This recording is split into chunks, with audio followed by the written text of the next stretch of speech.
حضرت موسیٰ علیہ السلام کو جب اللہ تعالیٰ نے فرعون کی ہدایت کے لیے اس کے دربار میں بھیجا تو دو معجزات آپ کو عطا فرما کر بھیجا، ایک عصا اور دوسرا ید بیضا یعنی روشن ہاتھ۔ حضرت موسیٰ علیہ السلام اپنے گریبان میں ہاتھ ڈال کر باہر نکالتے تھے تو ایک دم آپ کا ہاتھ روشن ہو کر چمکنے لگتا تھا۔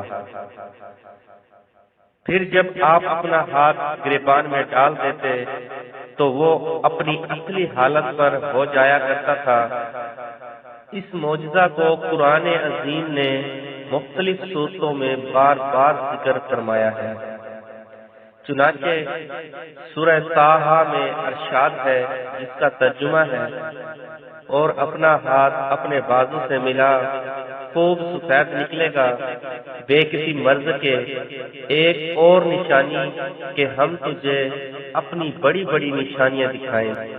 اسی معجزہ کا نام ید بیضا ہے، جو ایک عظیم اور عظیم معجزہ ہے۔ حضرت ابن عباس رضی اللہ تعالی عنہ نے فرمایا کہ حضرت موسیٰ علیہ السلام کے دست مبارک سے رات اور دن میں آفتاب کی طرح نور نکلتا تھا۔